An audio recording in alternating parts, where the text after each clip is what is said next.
السلام علیکم۔ رانی ذرا ایک کپ گرما گرم چائے تو لے آ۔ گیلے چہرے کو تولیے سے تھپ تھپا کر صاف کرتے ہوئے کشور نے حکم دیا۔ وہ رات بھر کی جاگی ہوئی تھی۔ رات کے آخری پہر کوٹھی واپس لوٹنے کے بعد باقی کا وقت نہا دھو کر اپنا حلیہ درست کرنے اور رانی سے مشاورت میں گزرا تھا۔ تاجور کی کوٹھی میں موجودگی اس کے لیے اتنی اعصابی کشیدگی کا باعث تھی کہ جو تھوڑا بہت وقت بچا اس میں بھی نیند نہیں آ سکی۔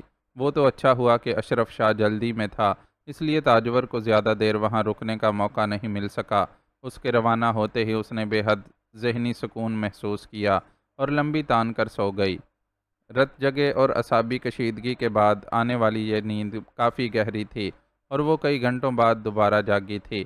جاگنے کے بعد اس نے منہ ہاتھ دھویا اور اب بھی کچھ نیند کے خمار میں ڈوبے ذہن کو فریش کرنے کے لیے چائے پینے کی فرمائش کی۔ آپ کہیں تو کھانا لگوا دوں بی بی؟ آپ نے صبح بھی بہت تھوڑا سا ناشتہ کیا تھا، اب تو دوپہر کے کھانے کا وقت ہو گیا ہے۔ خالی پیٹ چائے پینے کے بجائے اگر پہلے کچھ کھا لیتی تو اچھا ہوتا۔ ہر دم اس کی بھلائی کے لیے فکر مند رہنے والی رانی نے مشورہ دیا تو وہ مسکرا دی۔ واقعی صبح رانی کے بے حد اصرار کے باوجود وہ ایک کپ چائے کے ساتھ ایک سلائس کے سوا کچھ نہیں کھا سکی تھی۔ رات افضل کی بیوی مہتاب نے کھانے پر اچھا خاصا اہتمام کیا تھا، لیکن وہ بے حد اہتمام سے تیار کیا گیا کھانا جذبات کی شوریدہ سری کے باعث اس کی اور آفتاب کی بہت زیادہ توجہ اپنی طرف مبذول نہیں کروا سکا تھا۔ ان دونوں ہی نے بہت کم کھایا تھا، چنانچہ اصولاً اسے اس وقت بھوک لگنی چاہیے تھی اور لگ بھی رہی تھی، پھر بھی وہ رانی کو ٹال گئی۔ ابھی تو تم چائے لے آؤ، کھانے کا میں تمہیں بعد میں بتاتی ہوں۔ وہ اپنا پرس کھول کر موبائل تلاش کرنے لگی۔ کوٹھی میں داخل ہوتے وقت اس نے موبائل آف کر دیا تھا جو اب تک بند ہی تھا۔ موبائل کی اپنے پاس موجودگی کو دوسروں سے پوشیدہ رکھنے کے لیے وہ عموماً اسے بند ہی رکھتی تھی کہ مبادا اچانک کسی کی موجودگی میں گھنٹی بج اٹھے اور اس کا راز فاش ہو جائے۔ موبائل پرس سے نکال کر آن کرنے کے بعد اس نے آفتاب کا نمبر ملایا۔ پہلی ہی بیل پر کال ریسیو کر لی گئی۔ کہاں تھیں آپ؟ میں کب سے آپ کے فون کا انتظار کر رہا ہوں۔ فوراً ہی دوسری طرف سے آفتاب کی خفا سی آواز سنائی دی تو اسے احساس ہوا کہ وہ اس کے ساتھ کتنی بڑی زیادتی کر چکی ہے۔ پہلے حالات کو اپنے کنٹرول میں لینے کے چکر میں الجھے ہونے کے باعث اسے خیال ہی نہیں آیا کہ آفتاب کو کال کر لے، اور بعد میں ریلیکس ہونے کے بعد اسے نیند نے دبوچ لیا۔ وہ بیچارہ رات سے اب تک یقیناً اس کی طرف سے کال کیے جانے کے انتظار میں بیٹھا خوار ہو رہا تھا۔ سوری آفتاب، میں آپ کو کال بھی نہیں کر سکی۔ پہلے آپا کی موجودگی کی وجہ سے اتنی ٹینشن تھی، بعد میں سو گئی، ابھی اٹھی ہوں اور سب سے پہلے آپ کو فون کیا ہے۔ اس نے نہایت شرمندگی کے عالم میں سچائی کا اعتراف کیا۔ کیا کہنے ہیں آپ کی بے نیازی کے؟ شاید اللہ نے عورتوں کو دنیا میں بھیجا ہی اس لیے ہے کہ ہم بیچارے شریف مردوں کو خوار کر سکیں، اس نے شکوہ کیا۔ میں نے آپ سے سوری کہا تو ہے، بس غلطی ہو گئی، اب کیا کان پکڑوں تب معاف کریں گے؟ اس نے فوراً ناز و ادا کا ہتھیار سنبھال لیا۔ اسی وقت رانی ٹرے میں چائے رکھے اندر داخل ہوئی اور اس کے اشارے پر ٹرے بیڈ کی سائڈ ٹیبل پر رکھ کر باہر نکل گئی۔ کشور نے ایک نظر میں ہی دیکھ لیا تھا کہ ٹرے چائے کی پیالی کے علاوہ اور بھی بہت سے لوازمات سے بھری ہوئی ہے۔ ان لوازمات میں نمکین، بسکٹ، شامی کباب اور سینڈوچز نمایاں تھے۔ کان پکڑنے کی کوئی ضرورت نہیں ہے، اگر کچھ پکڑنا ہی ہے تو ہمارے پاس آ کر ہمارا ہاتھ پکڑیں۔ اس بار آفتاب کا لہجہ خاصا شوخ تھا۔ اچھی فرمائش کی ہے، یہ تو پوچھا نہیں کہ یہاں کے حالات کیسے ہیں، ہم جیتے ہیں کہ مرتے ہیں، بس فوراً اپنے مطلب کی بات کہہ ڈالی۔ اس نے مسکراتے ہوئے اسے ٹوکا اور ٹرے میں سے چائے کی پیالی اٹھا کر اس کا ایک گھونٹ بھرا۔ اجی ایسے بے خبر بھی نہیں ہیں، رات سے آپ کی کوٹھی کے باہر میرے یار نے پہرا بٹھایا ہوا ہے۔ سب معلوم ہے کہ آپ کے بہن بہنوئی اپنے سپوت کے ساتھ صبح کتنے بج کر کتنے منٹ پر روانہ ہوئے تھے۔ باقی کی اطلاعات کوٹھی کے فون پر کال کر کے ان خاتون سے حاصل کر لیں، جن کا نام تو رانی ہے لیکن فرائض وہ آپ کی کنیز کے انجام دیتی ہیں۔ ویسے آپ کی کیا خدمات ہیں؟ آپ چاہیں تو سچ مچ کے رانی راجاؤں کو اپنی خدمت پر معمور کر ڈالیں۔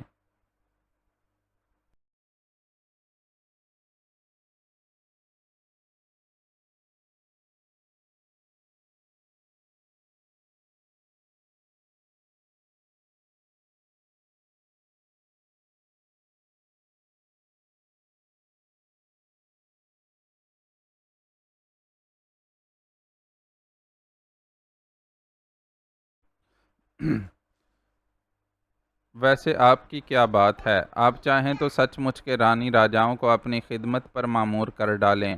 وہ بیچاری تو خیر ہے ہی نہ، صرف نام کی رانی۔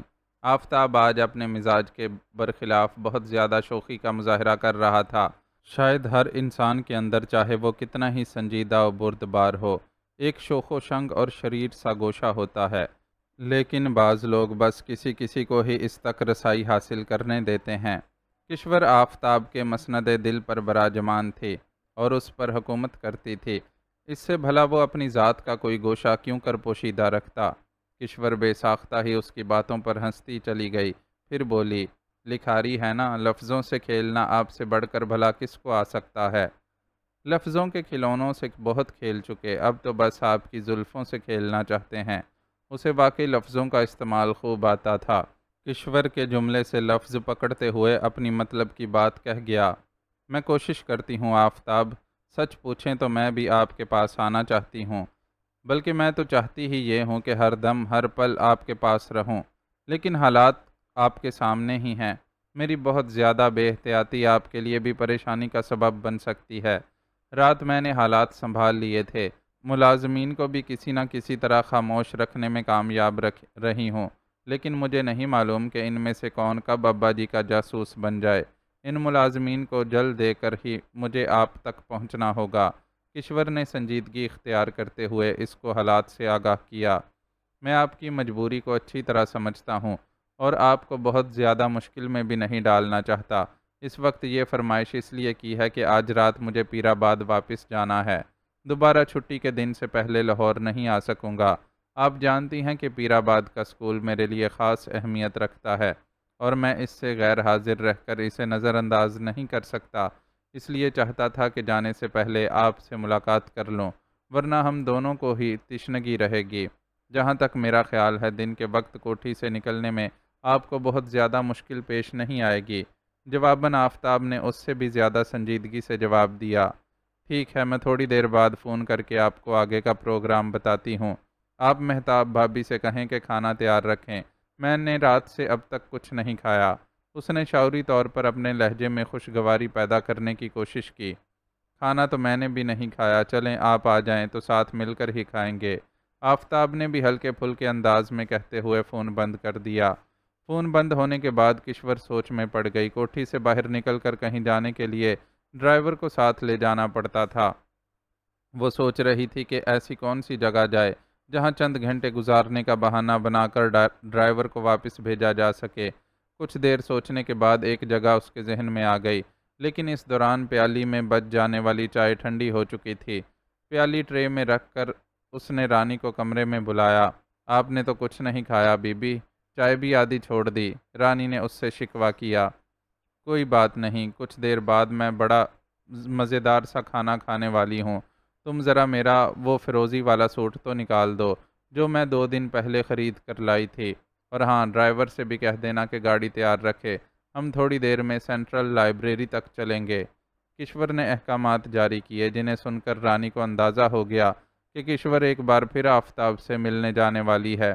وہ تذبذب کے عالم میں کھڑی تھی، مالکن کو روک بھی نہیں سکتی تھی، لیکن کل جو کچھ پیش آیا تھا اس کے بعد فوری طور پر یہ دوسرا خطرہ مول لینا بھی مناسب نہیں لگ رہا تھا۔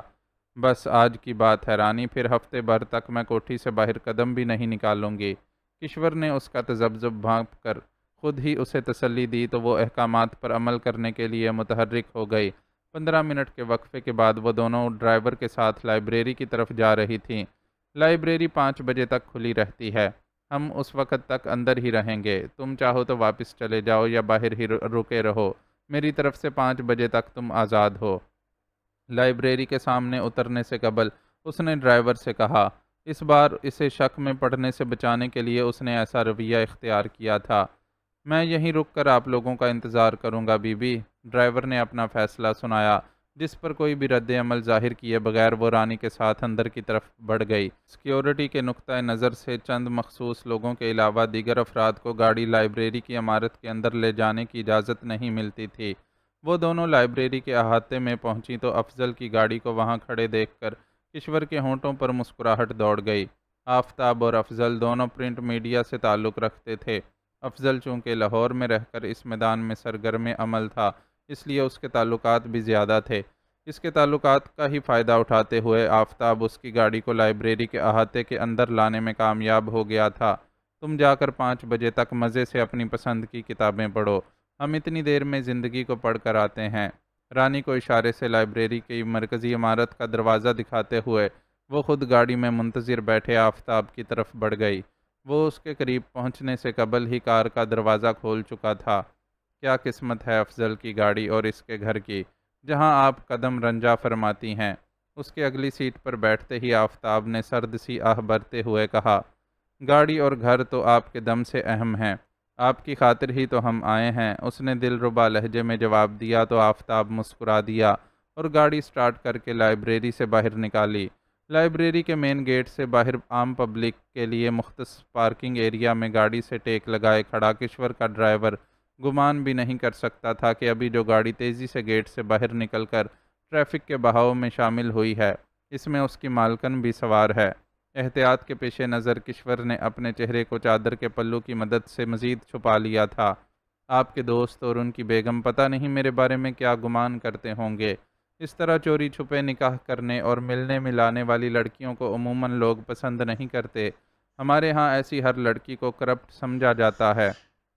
گاڑی ذرا آگے بڑھی تو کشور نے اپنے ذہن میں ابھرنے والے اندیشے کو آفتاب سے شیئر کیا۔ کل آپ کو ان دونوں کے رویے میں ایسی کوئی بات نظر آئی تھی جو آپ یہ سب سوچ رہی ہیں؟ آفتاب نے پل بھر کے لیے اس کے چہرے پر نظر ڈالنے کے بعد دوبارہ ڈرائیونگ کی طرف توجہ مبذول کرتے ہوئے سوال کیا۔ نہیں، لیکن شاید ایسا تو انہوں نے آپ سے دوستی کے احترام میں کیا ہو، دل میں تو وہ کچھ بھی سوچ سکتے ہیں۔ وہ نروس تھی، اس بات کی میں آپ کو گارنٹی دیتا ہوں کہ ان کے دلوں میں بھی آپ کے لیے احترام ہے۔ وہ دونوں پڑھے لکھے، سمجھدار اور روشن خیال لوگ ہیں جو ہر معاملے کو ایک ہی اینک سے نہیں دیکھتے۔ کسی لڑکی کا اپنے گھر والوں سے چھپ کر نکاح کر لینا یقیناً کوئی پسندیدہ فعل نہیں، لیکن جہاں بنیادی انسانی حقوق کا استحصال کیا جا رہا ہو وہاں ایسے ہی رویے اور رد عمل ظاہر ہوتے ہیں۔ قانون و شریعت دونوں کی روس ہے۔ آپ کو یہ حق حاصل ہے کہ آپ اپنے دل کی رضامندی کے ساتھ کسی بھی شخص کو اپنا رفیق حیات منتخب کر سکتی ہیں، لیکن یہ حق تسلیم کرنا تو دور کی بات، آپ کے والد محترم نے تو اپنے خود ساختہ اور جاہلانہ رواجوں کی پابندی کرتے ہوئے آپ کو ایک نارمل زندگی سے بھی دور کر رکھا تھا۔ جو لوگ اپنی زیر کفالت عورتوں کے ساتھ ایسی زیادتی کرتے ہیں وہ اللہ کی نظر میں بھی یقیناً معتوب ہی ہیں۔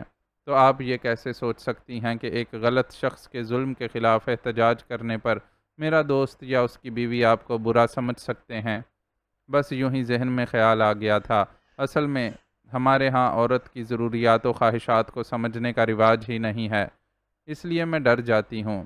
آفتاب کا جواب سن کر کشور اداسی بھری مسکراہٹ کے ساتھ بولی، مت ڈرا کریں، ہمارے درمیان جو رشتہ ہے اس کا سب سے زیادہ احترام میرے دل میں ہے اور آپ کو بس میرے دل کی پرواہ ہونی چاہیے۔ دائیں ہاتھ سے سٹیئرنگ وہیل سنبھالے آفتاب نے اس کا ہاتھ اپنے بائیں ہاتھ کی گرفت میں لیا اور ہونٹوں کے قریب لے جا کر ہاتھ کی پشت پر ایک نرم سا بوسہ لیا۔ کشور کے چہرے پر اس کے اس عمل کے باعث سرخی سی دوڑ گئی۔ ویسے میں آپ کو ایک مزے کی بات بتاؤں، یہ جو افضل اور مہتاب بھابی ہیں ان کا کیس بھی کچھ ہماری ہی طرح کا ہے، اس لیے ان دونوں سے 1% بھی امید نہیں رکھی جا سکتی کہ وہ مجھے یا آپ کو غلط سمجھ سکیں۔ اس کے ہاتھ پر اپنی گرفت ختم کیے بغیر آفتاب نے انکشاف کیا، مطلب کچھ یوں کہ یہ جو ہماری مہتاب بھابی ہیں ان کا تعلق ایک پٹھان قبیلے سے ہے۔ بھابی کے والد آکسفورڈ سے ڈگری یافتہ ایک خاصے روشن خیال سردار تھے، لیکن یہ روشن خیالی بس اس حد تک تھی کہ انہوں نے بیٹی پر تعلیم کا دروازہ بند نہیں کیا۔ بھابی نے نہ صرف گریجویشن کیا بلکہ ماسٹرز کے لیے بھی اپنے علاقے سے نکل کر اسلام آباد کی یونیورسٹی تک پہنچ گئیں، مگر خاندانی رواج کے مطابق ان کی منگنی بچپن میں ہی ان کے چچا زاد سے کر دی گئی تھی۔ چچا زاد ان سے عمر میں 3 سال چھوٹا ہونے کے علاوہ تعلیمی میدان میں بھی بہت پیچھے تھا۔ اصل میں اس نالائق اور بگڑے ہوئے سردار زادے کو پڑھنے لکھنے سے دلچسپی ہی نہیں تھی۔ ظاہر ہے مہتاب بھابی جیسی پڑھی لکھی اور نازک احساسات رکھنے والی خاتون ایسے شخص کو پسند نہیں کر سکتی تھیں، لیکن اپنے والد کے احترام میں اس رشتے سے انکار بھی نہیں کرتی تھیں۔ ان حالات میں ان کی ملاقات افضل سے ہوئی۔ افضل اپنے ایک اسائنمنٹ کی تیاری کے سلسلے میں قبائلی علاقوں کا دورہ کرتا پھر رہا تھا۔ مہتاب بھابھی جو ان دنوں چھٹیوں پر اپنے گھر گئی ہوئی تھیں، افضل کے لیے بہت ہیلپ فل ثابت ہوئیں۔ وہیں دونوں کے دلوں میں پسندیدگی کا جذبہ بھی پیدا ہوا، لیکن بھابھی نے ایسا کوئی موقع پیدا نہ ہونے دیا کہ اس جذبے کا اظہار ہو پاتا۔ افضل بنا اظہار کیے ہی واپس آ گیا، لیکن اسے یہ تو معلوم ہی تھا کہ بھابھی اسلام آباد یونیورسٹی سے ماسٹرز کر رہی ہیں۔ اس نے ان سے رابطہ کیا، مگر بھابھی نے اپنی منگنی اور روایات کے بارے میں بتاتے ہوئے انکار کر دیا۔ افضل اپنی تمام تر کوششوں کے باوجود انہیں قائل نہیں کر سکا، اور یوں تقریباً سال بھر کا عرصہ گزر گیا۔ بھابھی امتحانات سے فارغ ہو کر اپنے گھر واپس پہنچیں۔ ذہنی طور پر آمادہ بھی تھیں کہ کزن سے شادی کر لیں گی، لیکن جب ان کے علم میں یہ بات آئی کہ ان کا منگیتر اخلاقی بے راہ روی کا شکار ہے، تو وہ برداشت نہیں کر سکیں۔ منگیتر صاحب کی اپنی ایک ملازمہ کے ساتھ زیادتی کا کیس ان کے سامنے ہی پیش آیا، جسے سرداروں نے اپنے اثر و رسوخ کے استعمال سے دبا دیا، لیکن ظاہر ہے بھابھی پر تو سچائی عیاں تھی۔ انہوں نے اپنے والد سے بات کی کہ بے شک ساری زندگی ان کی کسی سے شادی نہ کی جائے، لیکن وہ اس بد کردار شخص سے شادی نہیں کریں گی۔ پڑھے لکھے روشن خیال والد صاحب اس موقع پر روایتی سردار ثابت ہوئے، جن کے مطابق مردوں کی ایسی غلطیاں قابل گرفت نہیں تھیں۔ بھابھی نے سمجھ لیا کہ وہ اپنے والد کو قائل نہیں کر سکیں گی۔ انہوں نے عقل مندی کا مظاہرہ کرتے ہوئے خاموشی اختیار کر لی، اور جب اپنا رزلٹ معلوم کرنے اسلام آباد گئیں تو افضل سے رابطہ کر کے اس سے پوچھا کہ کیا تم فوری طور پر مجھ سے نکاح کر سکتے ہو؟ افضل صاحب بندہ کیا چاہے دو آنکھیں کے مصداق فوراً راضی ہو گئے۔ دونوں کا خاموشی سے نکاح ہوا، اور پھر وہ لوگ اسلام آباد سے لاہور شفٹ ہو گئے۔ سرداروں میں سے کوئی گمان نہیں کر سکتا تھا کہ سال بھر پہلے ان کے علاقے میں آنے والا اخباری رپورٹر ان کی لڑکی کو لے اڑا ہے۔ وہ اپنی لڑکی کو تلاش کرتے رہے۔ اب تو کافی سال گزر گئے ہیں، لیکن مہتاب بھابھی کو یقین ہے کہ آج بھی انہیں تلاش کیا جا رہا ہوگا۔ اس خوف کی وجہ سے وہ بہت کم گھر سے باہر نکلتی ہیں، نکلتی بھی ہیں تو مکمل پردے میں۔ آفتاب کے یہ ساری داستان سنانے کے دوران راستہ کٹ بھی گیا اور کشور کو خبر نہیں ہو سکی۔ وہ تو اس وقت چونکی جب گاڑی افضل کے 2 منزلہ مکان کے سامنے رکی اور آفتاب نے ہارن دیا۔ فوراً ہی دروازہ کھل گیا۔ کل رات کی طرح اس وقت بھی مہتاب نے مسکراتے ہوئے گرم جوشی کے ساتھ ان دونوں کا استقبال کیا، لیکن آج اس کے ساتھ افضل اور بچے موجود نہیں تھے۔ افضل بھائی اور بچے گھر پر نہیں ہیں کیا؟ کشور نے اپنائیت کے گہرے احساس کے ساتھ اس سے گلے ملتے ہوئے سوال کیا۔ افضل اپنے دفتر گئے ہوئے ہیں اور بچے ابھی اسکول سے آئے نہیں ہیں، بس آنے ہی والے ہوں گے۔ مہتاب کا جواب ابھی اس کے منہ میں ہی تھا کہ باہر سے ہارن سنائی دیا۔ لو آ گئے بچے بھی، نام لیتے ہی شیطان حاضر ہیں، مہتاب ممتا بھری محبت کے ساتھ کہتی ہوئی دروازے کی طرف بڑھی۔ پل بھر کے وقفے کے بعد ہی دونوں گول گوتھنے سے بچے کشور کے سامنے آ گئے۔ آہا، دلہن آئی ہے! اسے دیکھ کر وہ دونوں خوش ہو گئے۔ یار تم لوگ انہیں چچی کہہ لیا کرو، دلہن تو یہ میری ہیں، خواہ تمہارے دلہن کہنے سے مجھے جیلسی ہونے لگتی ہے۔ آفتاب نے چھوٹے والے کو گود میں اٹھاتے ہوئے شوشہ چھوڑا۔ ٹھیک ہے، ہم انہیں دلہن چچی کہیں گے، بڑے آصف نے مدبرانہ انداز میں فیصلہ سنایا۔ یعنی دلہن سے دستبردار بہرحال صاحبزادے نہیں ہوں گے، آخر اولاد کس شخص کی ہیں؟ آفتاب نے ہنس کر کہا اور اندر کی طرف بڑھ گیا۔ باقی سب بھی اس کے پیچھے تھے۔ مہتاب نے حسب فرمائش مزیدار کھانا تیار کر رکھا تھا۔ ہنستے مسکراتے ماحول میں کھانا کھایا گیا۔ کشور کو زندگی میں پہلی بار ایک مکمل گھرانے کا یہ ماحول میسر آیا تھا۔ وہ مستقل مہتاب کے آصف اور واصف نامی دونوں سپوتوں کے ساتھ لگی رہی۔ کھانے کے بعد بچوں کا موڈ نہ ہونے کے باوجود مہتاب نے انہیں آرام کے لیے ان کے کمرے میں بھیج دیا اور خود کچن کی مصروفیت کا بہانہ کر کے منظر سے ہٹ گئی۔ مہتاب کی سمجھداری کو دل ہی دل میں سراہتے ہوئے وہ دونوں اس کمرے میں پہنچ گئے جہاں کل رات انہوں نے اپنی شادی شدہ زندگی کے اولین لمحات بتائے تھے۔ اس کمرے کا فسوں آج بھی اسی طرح قائم تھا۔ اس فسوں خیزی کے حصار میں گھرے وہ پھر ایک دوسرے کو حکایتیں دل سنانے لگے۔ کل اگر پہلی شب عروسی کی بےتابیاں تھیں، تو آج جدائی کی دہلیز پر کھڑے دو پیار کے متوالوں کی الوداعی ملاقات کی بے قراری۔ آفتاب آج پیر آباد واپس چلا جاتا تو ہفتہ بھر بعد ہی آ پاتا، اور یہ طے نہیں تھا کہ ہفتے بھر بعد وہ دوبارہ ایک دوسرے سے مل سکیں گے۔ محبت میں اندیشے اور خدشات یوں بھی ساتھ ساتھ چلتے ہیں، اور ان کا تو معاملہ ہی ایسا تھا کہ جب ملتے تھے چاہتے تھے کہ عمر بھر کا پیار اس ایک ملاقات میں ہی ایک دوجے پر لٹا دیں۔ محبت کی اس رم جھم سے سیراب ہو کر مقررہ وقت پر طے شدہ طریقہ کار کے مطابق جب کشور واپس کوٹھی پہنچی تو اس کے دل میں ایک ہی سوال تھا، خوشی میں بھیگے لمحے اتنی جلدی کیوں گزر جاتے ہیں؟ تم نے پیک اپ کر لیا سنتھیا؟ یس سر، لائن کی دوسری طرف موجود ورما کے سوال کا سنتھیا نے مستعدی اور اختصار کے ساتھ جواب دیا۔ گڈ، پھر کب تک تم لوگ منظر سے ہٹ جاؤ گے؟ میں نہیں چاہتا کہ تمہارے اور تمہاری ٹیم کے انڈر گراؤنڈ ہونے سے پہلے کوئی کارروائی ہو۔ رانا تم لوگوں کی بو سونگھتا پھر رہا ہے، اس کے ماتحتوں میں سے بھی ایک آدھ لازماً صورتحال سے واقف ہوگا۔ ہماری کارروائی کے جواب میں ایسا کوئی شخص ایکٹیو ہو کہ تم تک نہ پہنچے، اس لیے احتیاط ضروری ہے۔ ڈونٹ وری سر، آپ کو جو ایکشن لینا ہے لے لیں، ہم لوگ بالکل محفوظ ہیں۔ ارملا اور گیتا اپنی ماتا کے ساتھ پہلے ہی ناردرن ایریاز کی طرف نکل چکی ہیں، اور میں بھی آج ٹھکانہ بدلنے والی ہوں۔ ورما کی تشویش کے جواب میں اس نے پرسکون اور سنجیدہ رویہ اختیار کیا۔ اوکے، مجھے بس تمہاری طرف سے ہی گرین سگنل چاہیے تھا۔ میرا کلنگ سیکشن ایکشن کے لیے بالکل تیار ہے۔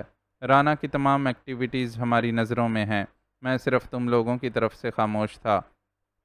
پہلے ہی ہمارے چند اہم ورکرز مارے جا چکے ہیں، اس لیے میں کوئی رسک نہیں لینا چاہتا۔ اب تم نے اطمینان دلا دیا ہے تو بس سمجھو کام ہو گیا۔ بہت جلد تمہیں خود بھی نیوز سننے کو ملے گی۔ بیسٹ آف لک سر۔ ورما کی بات سن کر سنتھیا نے اس کے ارادوں کے لیے اپنی نیک خواہشات کا اظہار کیا۔ در حقیقت اس خواہش میں نیک نیتی کا کوئی دخل نہیں تھا، یہ بس اقتدار و اختیار کی وہ ہوس تھی جو دوسروں کو بے امنی اور خوف میں مبتلا کر کے ہی تسکین پاتی تھی۔ تھینکس، ورما نے اسپاٹ سے لہجے میں سنتھیا سے کہتے ہوئے کال منقطع کر دی۔ اس کے فون بند کرتے ہی سنتھیا نے بھی ریسیور کریڈل پر ڈال دیا اور میز پر رکھا اپنا ہینڈ بیگ ہاتھ میں لیتی ہوئی کھڑی ہو گئی۔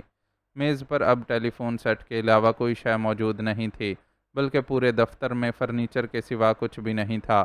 وہ لوگ اپنا تمام ضروری اور غیر ضروری سامان بہت خاموشی سے یہاں سے ہٹا چکے تھے۔ دفتر کی بہت باریک بینی کے ساتھ صفائی بھی کر دی گئی تھی کہ اگر کوئی کھوج لگاتا ہوا یہاں تک پہنچ بھی جائے تو اسے کوئی کلو نہ مل سکے۔ خصوصاً فنگر پرنٹس کے معاملے میں انہوں نے بے حد احتیاط برتی تھی۔ سنتھیا تو اس معاملے میں اتنی محتاط تھی کہ ہمہ وقت ہاتھوں کے لیے باریک دستانوں کا استعمال کرتی تھی۔ لباس کی میچنگ سے تیار کیے جانے والے یہ دستانے کسی کو شک میں مبتلا کرنے کی بجائے اس کی شخصیت کو دلکش تاثر دیتے تھے۔ عمر کے کئی سنہری سال گزارنے کے بعد ادھیڑ عمری کی دہلیز پر قدم رکھ چکنے والی سنتھیا کی شخصیت میں ایسا وقار تھا جو لوگوں کے دلوں میں اس کے لیے پسندیدگی کے جذبات ابھارتا تھا۔ اس تاثر کو قائم رکھنے میں اس کے لباس اور رکھ رکھاؤ کا بڑا دخل تھا۔ اس وقت بھی اس نے فان کلر کا ایک خوبصورت لانگ سکرٹ پہنا ہوا تھا۔ سکرٹ پر گولڈن کلر کی نہایت نازک سی بیل کڑی ہوئی تھی۔ لباس کی ہی مناسبت سے اس نے فان کلر کے ہی گولڈن ٹچ والے خوبصورت دستانے پہن رکھے تھے۔ کانوں میں موجود سونے کے چھوٹے چھوٹے ٹاپس اور گلے میں پڑی نازک سی چین بھی اس کے لباس سے ہم آہنگ تھی۔ اپنی شخصیت کے اس گریس سے واقف سنتھیا نپے تلے قدموں سے چلتی ہوئی دفتر سے باہر نکلی اور بیرونی دروازہ لاک کر کے سیڑھیوں کی طرف بڑھ گئی۔ جس عمارت میں اس کا دفتر موجود تھا وہ علاقے میں موجود دیگر کمرشل بلڈنگز کی طرح کچھ ایسے طرز پر تعمیر کی گئی تھی کہ دن کے وقت بھی وہاں اچھا خاصا اندھیرا رہتا تھا اور مصنوعی روشنیوں کے بغیر گزارا ممکن نہیں تھا۔ آج سیڑھیوں کو روشن رکھنے کے والے بلبز کی سپلائی لائن میں شاید کوئی گڑبڑ ہو گئی تھی، جس کی وجہ سے سیڑھیاں تاریک پڑی تھیں۔ اس تاریکی نے سیڑھیاں طے کرتے سنتھیا کے قدموں میں کسی قسم کی ڈگمگاہٹ پیدا نہ ہونے دی۔ وہ ایک تربیت یافتہ ایجنٹ تھی جس کا ذہن ہر شے کا حساب کتاب رکھنے کا عادی تھا۔ اسے سیڑھیوں پر آنے والا ہر موڑ اور اس کے قدمچوں کی تعداد ازبر تھی، چنانچہ وہ تاریکی میں بھی پورے اطمینان سے چلتی ہوئی گراؤنڈ فلور تک پہنچ گئی اور وہاں موجود ایک اسٹیٹ ایجنسی کے دفتر کا رخ کیا۔ اس دفتر کا مالک در حقیقت اس پوری بلڈنگ ہی کا مالک تھا، جو اپنے کاروباری مزاج کی وجہ سے بلڈنگ میں قائم ڈھیروں دفاتر کے کرائے سے حاصل ہونے والی آمدنی کے باوجود مزید کمائی کے لیے یہ ایجنسی کھول کر بیٹھا ہوا تھا۔ سنتھیا کو اپنے دفتر میں داخل ہوتے دیکھ کر اس نے خوشگوار مسکراہٹ سے اس کا استقبال کیا۔ قبل از وقت بغیر کسی مطالبے کے پابندی سے کرایہ ادا کرنے والی سنتھیا کو وہ کافی پسند کرتا تھا۔ تشریف رکھیں میڈم، فرمائیے آپ نے آج کیسے آنے کی زحمت کی؟ سنتھیا صرف کرائے کی ادائیگی کے لیے ہی اس کے دفتر کا رخ کرتی تھی، اور کرایہ وہ 2 دن پہلے ہی دے چکی تھی، اس لیے اسے سامنے پا کر وہ کچھ تشویش محسوس کر رہا تھا۔ میں بیٹھوں گی نہیں مسٹر رحمت، میں بس آپ کو آپ کے دفتر کی یہ چابیاں واپس کرنے آئی تھی۔ میں اپنا میرج بیورو بند کر رہی ہوں، اس لیے مجھے مزید آپ کے آفس کی ضرورت نہیں ہے۔ سنتھیا نے اپنے ہینڈ بیگ سے دفتر کی چابی نکال کر اس کے سامنے رکھی۔ لیکن کیوں اتنی اچانک آپ نے یہ فیصلہ کیسے کر لیا؟ عمارت کا مالک حیران ہوا۔ اصل میں بات یہ ہے کہ میرے ساتھ کام کرنے والی دونوں لڑکیاں ملازمت چھوڑ کر جا چکی ہیں، اور اکیلے کام سنبھالنا میرے بس میں نہیں۔ میں نے سوچا کہ میں بھی کام سمیٹ کر ریٹائرمنٹ لے لوں۔ میرے بچے بہت عرصے سے اصرار کر رہے تھے کہ میں ان کے پاس آ کر رہوں۔ اب میں اپنے بچوں کے ساتھ رہ کر آرام سے لائف انجوائے کروں گی۔ سنتھیا نے اسے تفصیلی جواب دیا اور مڑ کر دروازے کی طرف بڑھ گئی۔ اس بار عمارت کے مالک نے مزید کوئی سوال نہیں کیا۔ اس کا دفتر خالی ہو چکا تھا، اور ایسی صورت میں کہ دفتر کا کرایہ بھی ادا کیا جا چکا تھا اور ایڈوانس کی رقم کے لیے بھی کوئی تقاضا نہیں ہوا تھا، وہ مکمل طور پر فائدے میں تھا۔ بس اب اسے خالی ہونے والے دفتر کے لیے نئی پارٹی تلاش کرنی تھی، جو کہ ایسا خاص کام نہیں تھا۔ سنتھیا عمارت کے مالک کے تمام احساسات کو اچھی طرح سمجھتی تھی، لیکن اسے رقم کی پرواہ نہیں تھی۔ اس کے لیے وہ مشن اہم تھا جس پر وہ اتنے برسوں سے کام کر رہی تھی۔ اس وقت بھی عمارت سے باہر نکلنے کے بعد اس نے ایک خالی ٹیکسی ہائر کی اور ٹیکسی والے کو 10 منٹ کی مسافت پر واقع ایک علاقے کا نام بتا کر وہاں چلنے کا حکم دیا۔ اپنے مطلوبہ علاقے میں پہنچ کر اس نے پبلک کال آفس کا رخ کیا۔ خود کو ٹریس ہونے سے بچانے کے لیے اہم کالز کے لیے ان پی سی اوز کا استعمال سب سے مناسب رہتا تھا۔ ایس جے بول رہی ہوں، کام ہونے والا ہے۔ میں ہدایت کے مطابق کچھ عرصے کے لیے انڈر گراؤنڈ ہو رہی ہوں۔ مطلوبہ نمبر پر رابطہ قائم ہونے پر اس نے رپورٹ پیش کی۔ اوکے، پی اے کے بارے میں رپورٹ کرو۔ وہاں کیا سچویشن ہے؟ دوسری طرف سے حکم دیا گیا۔ وہاں سب کنٹرول میں ہے۔ پی اے کا لارڈ 3 دن بعد نیو یارک کے لیے روانہ ہونے والا ہے۔ پی اے سے مراد پیر آباد اور لارڈ کا مطلب چودھری افتخار تھا۔ سوال کرنے والے کو اطلاع دیتے ہوئے اس نے چودھری افتخار کی روانگی کا وقت اور فلائٹ نمبر بھی بتا دیا۔ اوکے، ہم اسے سنبھال لیں گے، بس تم پی اے کے معاملات پر نظر رکھو۔ دوسری طرف سے حکم صادر کیا گیا اور لائن کٹ گئی۔ سنتھیا اپنے مخصوص باوقار انداز میں چلتی ہوئی پی سی او سے باہر نکلی اور ایک دوسری ٹیکسی کو اشارے سے روک کر اس میں سوار ہو گئی۔ اس کے بتائے ہوئے پتے کی طرف منہ مانگے داموں پر ٹیکسی دوڑانے والی ٹیکسی ڈرائیور کے فرشتوں کو بھی علم نہیں تھا کہ اس وقت وہ موساد کی اسپیشل ایجنٹ سنتھیا کی خدمت انجام دے رہا ہے۔ بیچارے ٹیکسی ڈرائیور کی تو خیر حیثیت ہی کیا تھی۔ خود کو بہت زیادہ ذہین اور قابل سمجھنے والے راہ کے سورما بھی کبھی اپنے درمیان موجود سنتھیا کی حقیقت نہیں جان سکے تھے۔ انہیں نہیں معلوم تھا کہ ان کی بظاہر وفادار ایجنٹ سنتھیا در حقیقت ڈبل ایجنٹ ہے، جس کی اصل وفاداریاں موساد کے ساتھ وابستہ ہیں۔ کال گرل جولی اور ویٹر کی موت نے سجاد رانا کو بری طرح جھنجھلاہٹ میں مبتلا کر دیا تھا۔ بظاہر حادثہ معلوم ہونے والی یہ اموات در حقیقت سوچے سمجھے قتل ہیں، وہ یہ بات اچھی طرح سمجھتا تھا۔ ویٹر کی روڈ ایکسیڈنٹ میں موت کی اطلاع تو اسے فوری طور پر مل گئی تھی۔ بظاہر یہ ایک حادثہ تھا جو کسی بھی شخص کے ساتھ پیش آ سکتا تھا، لیکن جولی سے اپنی ملاقات کے چند گھنٹوں بعد ہی اس حادثے کی اطلاع سن کر وہ چونک گیا اور فوری طور پر اپنے 2 ماتحتوں کو جولی کے اپارٹمنٹ کی طرف دوڑایا۔ وہاں جانے والوں نے پہلے اپارٹمنٹ کی کال بیل بجائی، لیکن کوئی رد عمل ظاہر نہیں ہوا۔ جولی ہوٹل سے اپنے اپارٹمنٹ پہنچنے کے بعد دوبارہ باہر نہیں نکلی ہے، اس بات کا اسے علم تھا۔ چنانچہ گھنٹی کا رد عمل ظاہر نہ ہونے پر یہی خیال آیا کہ اندر موجود جولی یقیناً کسی حادثے سے دوچار ہو چکی ہے اور دروازہ کھولنے کے لیے آنے کی پوزیشن میں نہیں ہے۔ دونوں ماتحتوں کو اپنے خصوصی اختیارات استعمال کرتے ہوئے دروازے کا لاک توڑ کر اندر جانا پڑا۔ جولی کا کشادہ اور خوبصورت اپارٹمنٹ مکمل خاموشی میں ڈوبا ہوا تھا۔ بیڈ روم میں انہیں جولی اس حال میں نظر آئی کہ اس کے ہونٹوں پر ابدی خاموشی تھی۔ زندگی کی رمق سے آری اس کا جسم موت کی اذیت سے گزرتے ہوئے کچھ بے ترتیب ضرور ہوا تھا، لیکن اس کے بیڈ روم سمیت پورے اپارٹمنٹ میں کہیں کوئی بے ترتیبی نظر نہیں آ رہی تھی۔ دودھ کا خالی گلاس اور جولی کے ہاتھ سے لکھا خودکشی کا خط فوراً ہی ان کی نظروں میں آ گیا تھا، جسے اپنی کسٹڈی میں لینے کے بعد انہوں نے بعد میں سجاد رانا تک پہنچا دیا تھا۔ گلاس میں پچ جانے والے دودھ کے نمونے اور جولی کی پوسٹ مارٹم رپورٹ نے ظاہر کر دیا تھا کہ اس کی موت زہر خورانی کے باعث ہی ہوئی ہے۔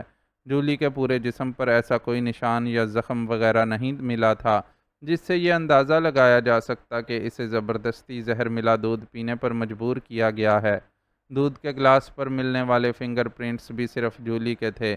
پولیس کے ایکسپرٹس پورے اپارٹمنٹ میں سے جولی کے سوا کسی دوسرے شخص کے فنگر پرنٹس حاصل کرنے میں کامیاب نہیں ہو سکے تھے۔ کسی قسم کی بے ترتیبی سے عاری اپارٹمنٹ، جولی کے بے داغ جسم اور خودکشی کے خط کی موجودگی سے یہی ظاہر ہو رہا تھا کہ یہ واقعی خودکشی کا کیس ہے، لیکن سجاد رانا جانتا تھا کہ اس نے جن لوگوں کی دم پر پیر رکھنے کی کوشش کی ہے وہ ایسے ہی بے داغ جرائم کے ماہر ہیں۔ جولی اور ویٹر کی موت نے ظاہر کر دیا تھا کہ وہ بالکل صحیح خطوط پر کام کر رہا ہے، لیکن ساتھ ہی جو بری بات ہوئی تھی وہ یہ تھی کہ مجرم ہوشیار ہو گئے تھے اور انہوں نے وہ نشانات مٹا ڈالے تھے جن پر چل کر کوئی ان تک پہنچ سکتا۔ اس سے قبل گرو الماس اور ایک دوسرے مشکوک خواجہ سرا کو بھی پولیس کسٹڈی میں ہلاک کر کے اس کی راہیں مسدود کی گئی تھیں۔ اسے ایسا لگ رہا تھا کہ جیسے وہ جتنا آگے بڑھتا ہے دشمن اسے اس سے دگنا پیچھے دھکیل دیتا ہے۔ یہ ناکامی اس کے سینے میں بھڑکتی آگ پر تیل کے چھینٹوں کی مانند اثر کرتی تھی۔ ڈی آئی جی کی پوسٹ پر تعینات ہوتے ہوئے وہ اتنے دن گزر جانے کے بعد بھی اپنی لاڈلی بیٹی کے قاتلوں تک رسائی حاصل کرنے میں ناکام تھا۔ شینا کی سوختہ لاش ہر پل اس کی نظروں کے سامنے گھومتی رہتی تھی۔ اسے لگتا تھا کہ اس کی نوعمر بیٹی کی لاش اس سے اپنے قاتلوں کا مطالبہ کر رہی ہو۔ شینا کی دنیا سے جانے کی عمر تو نہیں تھی، ابھی تو اس پر پوری طرح شباب بھی نہیں آیا تھا۔ وہ تو کچی کلی کی مانند تھی جسے کھلنے سے پہلے ہی توڑ کر مسل دیا گیا تھا۔ کچھ لوگوں کی انتہا پسندی اور جنون نے جیتی جاگتی شینا کو ایک پتھر کی مورتی کی بھینٹ چڑھا دیا تھا۔ شینا کے قاتلوں کو کیفر کردار تک پہنچانے کی خواہش میں وہ جنون کی حدوں میں داخل ہو گیا تھا اور اس کا رویہ نارمل نہیں رہا تھا اور اسے اپنی اس اب نارملٹی کا احساس بھی نہیں تھا۔ اس پر بھی ذمہ داریوں کا ایک کوہ گراں تھا، لیکن شینا کی موت کسی طور اسے بھولتی نہیں تھی۔ اس وقت بھی اسے ایک طے شدہ میٹنگ میں شرکت کے لیے جانا تھا۔ روز بروز بڑھتی دہشت گردی اور امن و امان کی خراب صورتحال پر غور و فکر کے لیے وزیر اعلیٰ کی طرف سے بلائی گئی اس میٹنگ کے بعد حسب معمول عوام کے لیے ایک پریس نوٹ جاری کرنے کے سوا کچھ نہیں کیا جائے گا۔ یہ جاننے کے باوجود اسے میٹنگ میں شرکت تو کرنی ہی تھی۔ وہ مقررہ وقت پر اپنے دفتر سے نکلا۔ گاڑی ڈرائیور سمیت بالکل تیار تھی۔ ڈرائیور نے دروازہ کھولا اور وہ پچھلی نشست پر بیٹھ گیا۔ آگے ڈرائیور کے ساتھ والی سیٹ پر ایک گن مین بیٹھا ہوا تھا۔ آج بھی وہ صرف ایک ڈرائیور اور ایک گن مین کے ساتھ میٹنگ میں شرکت کے لیے جا رہا تھا۔ اس کے گھٹنوں پر ایک فائل دھری تھی جس کے مندرجات کا وہ آنکھوں پر موجود سنہری کمانی کی اینک سے مطالعہ کر رہا تھا۔ سبک رفتاری سے چلتی گاڑی ایک ٹریفک سگنل پر رکی تو اس نے فائل پر سے نظر ہٹا کر باہر کے منظر پر دوڑائی۔ ٹریفک سگنل کے قریب کھڑا ایک نوعمر ہاکر لڑکا آواز لگا لگا کر اخبار بیچنے کی کوشش کر رہا تھا۔ کالعدم تنظیم کی طرف سے مزید اسکولوں کو بم سے اڑانے کی دھمکی۔ اسکول کی دیوار سے ملحق کچرا کنڈی میں رکھے گئے بم دھماکے سے ہلاک ہونے والے معصوم بچوں کا ذکر ابھی اخباروں کی سرخیوں میں زندہ تھا۔ اس نے ہاکر کے ہاتھ میں موجود اخباروں کی طرف سے توجہ ہٹا لی اور ایک بار پھر فائل کی طرف متوجہ ہو گیا۔ اسی لمحے سگنل گرین ہوا اور اس کی گاڑی حرکت میں آ گئی۔ اس سگنل سے آگے دائیں جانب مڑ کر اس کی گاڑی جس روڈ پر چلی وہاں ٹریفک کا بہاؤ قدرے کم تھا۔ اس کی گاڑی کے پیچھے ہی ایک سفید رنگ کی مارگلا اور 70 موٹر سائیکل بھی اسی روڈ پر مڑی تھی۔ سفید مارگلا میں 3 افراد بیٹھے ہوئے تھے جبکہ 70 موٹر سائیکل پر 2 افراد تھے۔ پہلے 70 والے نے اپنی موٹر سائیکل کی رفتار بڑھائی اور درمیانی فاصلہ پاٹ کر سجاد رانا کی گاڑی کے ساتھ ساتھ چلنے لگا۔ اس نے اپنی موٹر سائیکل گاڑی کے بائیں جانب رکھی ہوئی تھی۔ اس جانب بیٹھا ہوا گن مین ساتھ چلتی موٹر سائیکل کو دیکھ کر الرٹ ہوا۔ موٹر سائیکل سواروں کے ہاتھ خالی نظر آنے کے باوجود اس کا گاڑی کے ساتھ ساتھ چلنا اسے کھٹک رہا تھا۔ اس نے اپنی گن پہلے کے مقابلے میں اور بھی نمایاں کی تاکہ موٹر سائیکل سوار ان کی گاڑی سے دور ہٹ جائے۔ اس کی یہ ترکیب کارگر ثابت نہیں ہوئی۔ کارگر تو ان کی ترکیب تھی جو گاڑی میں موجود اکلوتے گارڈ کی توجہ بٹانا چاہتے تھے۔ گارڈ موٹر سائیکل کی طرف متوجہ رہا اور اسے خبر بھی نہیں ہو سکی کہ کب سفید مارگلا نے اپنی رفتار بڑھائی اور سجاد رانا کی گاڑی کے دائیں پہلو میں پہنچ کر اس پر بے تحاشا فائرنگ شروع کر دی۔ سجاد رانا گاڑی میں دائیں جانب ہی بیٹھا تھا۔ پہلے برسٹ میں ہی اس کے جسم میں کئی گولیاں اتر گئیں۔ گولیوں کا نشانہ بننے والا وہ تنہا نہیں تھا، ڈرائیور اور گن مین بھی اس اندھا دھند فائرنگ کی زد میں آئے۔ سفید مارگلا اور 70 سیکنڈوں میں اس ساری کارروائی کو نمٹا کر آگے بڑھ چکی تھیں۔ متوجہ ہونے والے جب تک متوجہ ہوتے، منظر میں خون سے نہائے ہوئے 3 بے جان انسانی جسموں کے سوا کچھ بھی باقی نہیں رہا تھا۔ زندگی سے محروم ان جسموں سے بہتے خون کی سرخی سے اخبارات کی تازہ خبروں کی سرخیاں لگنی تھیں۔ کیا خبریں ہیں عبد المنان؟ باقی سب کچھ تو معمول کے مطابق ہی جا رہا ہے سر، بس پیر آباد میں لگنے والے سالانہ میلے کے بارے میں معلوم ہوا ہے کہ فی الحال اسے ملتوی کر دیا گیا ہے۔ وہ کیوں بھائی؟ اس اطلاع کو سن کر شہریار چونکا۔ پیر آباد کے میلے کے ذکر کے ساتھ ہی اسے چودھری کی وہ بھیانک سازش بھی یاد آ گئی جب بہزاد شاہ کے ولیمے کے موقع پر چودھری نے اس کے کھانے میں کچھ شامل کروا دیا تھا اور پھر اس کی بے ہوشی سے فائدہ اٹھاتے ہوئے اس کی ڈاکٹر ماریا کے ساتھ شرمناک تصویریں اتاری گئی تھیں۔ چودھری کا ارادہ تھا کہ تصویروں کو میلے کے موقع پر منظر عام پر لانے کی دھمکی دے کر اس سے اپنے مطالبات تسلیم کروا لے گا۔ وہ تو اس کی قسمت اچھی نکلی کہ وہ ڈاکٹر ماریا کے تعاون کی وجہ سے چودھری کے ڈیرے کی خفیہ تجوری سے وہ تصویریں نکال لانے میں کامیاب ہو گیا اور چودھری کو منہ کی کھانی پڑی، ورنہ شاید وہ چودھری کی اس سازش میں پھنس کر اس کے سامنے مجبور ہو ہی جاتا۔ چودھری افتخار عالم شاہ اپنے برخوردار سے ملاقات کے لیے نیو یارک تشریف لے جا رہے ہیں۔ ظاہر ہے ان کی پیر آباد میں غیر موجودگی کے دوران کسی کی جرت نہیں ہو سکتی کہ میلے ٹھیلوں سے لطف اندوز ہو سکے۔ چنانچہ جب چودھری صاحب نیو یارک سے شغل میلہ کر کے واپس آئیں گے تو پیر آباد کے سالانہ میلے کے بارے میں غور و خوض کیا جائے گا۔ عبد المنان نے جس طنزیہ لہجے میں جواب دیا، اسے سن کر شہریار مسکرا دیا، پھر مسکراہٹ چھپاتے ہوئے بولا، ویسے کچھ معلوم نہیں ہوا کہ چودھری صاحب جناب کو اتنی ایمرجنسی میں بیٹے سے ملاقات کی کیوں کر سوجی؟ کچھ کہا نہیں جا سکتا، ویسے تو چودھری صاحب ٹھہرے پیروں کے خاندان کے چشم و چراغ، کیا خبر نواب خواب میں انہیں بشارت ہوئی ہو کہ بیٹے سے ملنے نیو یارک چلے جائیں، سو اب وہ بوریا بستر سمیٹ کر وہاں جانے کے لیے تیار بیٹھے ہیں۔ عبد المنان کے جواب پر شہریار ایک بار پھر مسکرا اٹھا۔ یہ وہی عبد المنان تھا جو اس کی یہاں آمد کے پہلے دن مکمل طور پر چودھری کے دباؤ میں نظر آتا تھا، لیکن جوں جوں اسے یہ معلوم ہوتا گیا کہ نیا ایسی پچھلوں سے بہت مختلف ہے اور کسی چودھری وغیرہ کے دباؤ میں نہیں آنے والا، اس کی صلاحیتیں اور چودھری کے خلاف ناپسندیدگی کھل کر سامنے آنے لگی۔ اب وہ نہ صرف چودھری کے لیے اپنی ناپسندیدگی کا برملا اظہار کرتا تھا بلکہ شہریار کے لیے بھی اچھا معاون ثابت ہو رہا تھا۔ چلو جانے دو اپنے چودھری صاحب کو نیو یارک، وہ وہاں بھی کچھ دن عیش کر لیں گے اور یہاں بھی ذرا سکون رہے گا۔ شہریار نے تبصرہ کرتے ہوئے اپنے سامنے رکھی فائل کھول لی۔ یہ اس بات کا بھی اشارہ تھا کہ اب وہ مزید گپ شپ لگانے کے موڈ میں نہیں ہے۔ سر، آج سے مشابرم خان نے دوبارہ ڈیوٹی جوائن کر لی ہے، باہر آیا بیٹھا ہے، آپ سے ملاقات کی خواہش ظاہر کر رہا تھا۔ اس کا انداز سمجھنے کے باوجود عبد المنان نے یہ اطلاع دینا ضروری سمجھا۔ یہ تو بڑی اچھی بات ہے، تم فوراً اسے اندر بھیج دو، میں اس کا حال احوال پوچھ لوں گا۔ شہریار نے اس کے اندازے کے مطابق مشابرم خان کے لیے ملاقات کی اجازت دے دی۔ مشابرم خان بے شک ایک معمولی ڈرائیور تھا، لیکن اس کی جانثاری کی ادا اسے اس بات کی مستحق بناتی تھی کہ اس کے ساتھ خصوصی سلوک روا رکھا جائے۔ عبد المنان اس کی طرف سے رضامندی پا کر باہر نکل گیا۔ اس کے باہر نکلنے کے بعد 2 منٹ بعد ہی مشابرم خان نے دروازے پر دستک دے کر اندر آنے کی اجازت چاہی۔ آؤ بھائی مشابرم خان، بیٹھو، تمہیں دیکھ کر بڑی خوشی ہو رہی ہے۔ معاف کرنا بھائی، میں مصروفیات کی وجہ سے دوبارہ تمہیں دیکھنے ہسپتال نہیں آ سکا، لیکن تمہاری کمی میں نے بہت محسوس کی۔ مشابرم خان کو اندر آنے کی اجازت دیتے ہوئے وہ خوش مزاجی سے بولا، آپ نے مجھے یاد کیا، یہ کافی ہے سر، آپ کے ہسپتال نہ آنے کا مجھے کوئی شکوہ نہیں ہے۔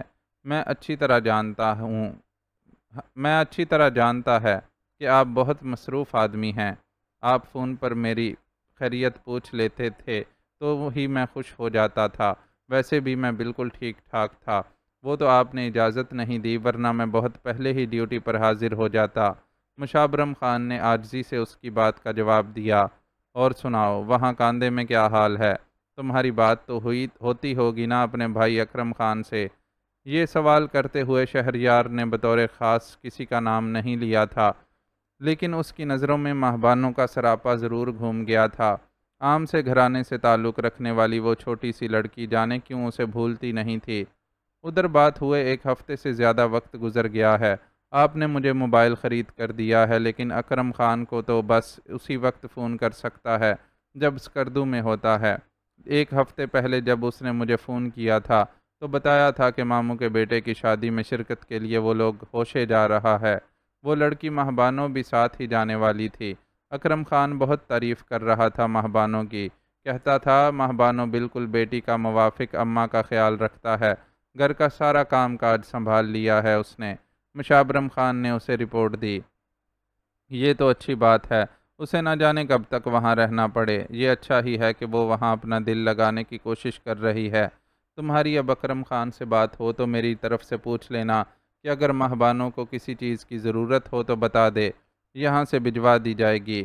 اس نے ماہبانوں کی مصروفیات پر تبصرہ کرنے کے ساتھ ساتھ اس کے لیے پیغام بھی نوٹ کروایا۔ ٹھیک ہے سر، میں کہہ دوں گا، مشابرم خان نے جواب دیا اور پھر یوں حرکت کی جیسے کرسی سے اٹھنے والا ہو، لیکن مزید کچھ کہنے کی خواہش میں اٹھ بھی نہ رہا ہو۔ کیا بات ہے مشابرم خان، کچھ کہنا چاہتے ہو؟ شہریار نے اس کی کشمکش کو بھانپتے ہوئے سوال کیا۔ میں یہ پوچھنا چاہ رہا تھا سر کہ آپ کی گاڑی تو میں ہی چلاؤں گا نا؟ بالکل بھائی، وہ تو مجبوری تھی، ورنہ میں خود بھی تمہیں ساتھ رکھ کر زیادہ آرام محسوس کرتا ہوں۔ شہریار نے اسے تسلی دی۔ وہ سمجھ گیا تھا کہ مشابرم خان اپنی عدم موجودگی میں اس کی گاڑی چلانے والے ڈرائیور کی وجہ سے پریشان ہے۔ اس کے اور مشابرم خان کے درمیان جو ذہنی ہم آہنگی پیدا ہو گئی تھی، اس کے باعث اب مشابرم خان مسلسل اسی کے ساتھ رہنے کا خواہش مند تھا۔ بہت بہت شکریہ۔ مشابرم خان کے الفاظ ابھی منہ میں ہی تھے کہ اس کا موبائل بج اٹھا۔ سوری سر، وہ شہریار کے مقابل بیٹھ کر موبائل کے بج اٹھنے پر شرمندہ ہو گیا۔ کوئی بات نہیں، کال اٹینڈ کر لو۔ شہریار نے اجازت دی تو اس نے قمیض کی جیب میں رکھا موبائل نکالا۔ یہ تو اسکردو کا نمبر ہے، مشابرم خان آہستہ سے بولا، اور کال اٹینڈ کر لی۔ شہریار اس دوران بظاہر اپنے سامنے رکھی فائل کی طرف متوجہ ہو چکا تھا، لیکن لاشعوری طور پر اس کے کان مشابرم خان کی آواز پر لگے ہوئے تھے۔ کون؟ گل خان بات کر رہا ہے؟ ہاں ہاں یارا، میں نے تمہیں پہچان لیا، تم اکرم خان کے دوست ہو۔ پر یہ بتاؤ کہ اکرم خان کی بجائے تم نے کیوں فون کیا ہے؟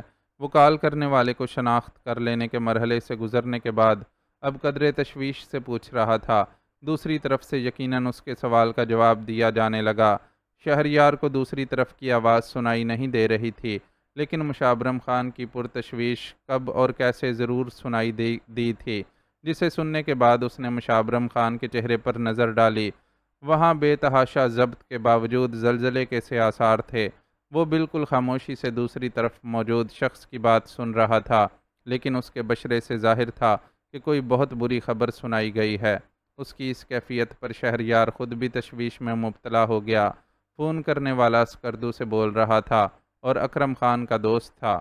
مشابرم خان کی جو حالت تھی، اس سے ظاہر ہو رہا تھا کہ اسے اس کے گھر سے متعلق کوئی بری خبر سنائی جا رہی ہے۔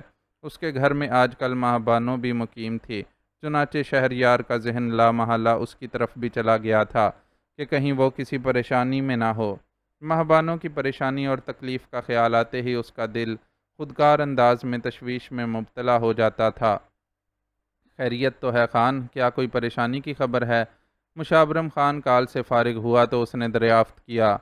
بہت بری خبر ہے سر، میرے بھائی اکرم خان کو قتل کر دیا گیا ہے۔ Very sad. یہ واقعہ کب اور کیسے پیش آیا؟ شہریار نے دلی ہمدردی کے ساتھ پوچھا۔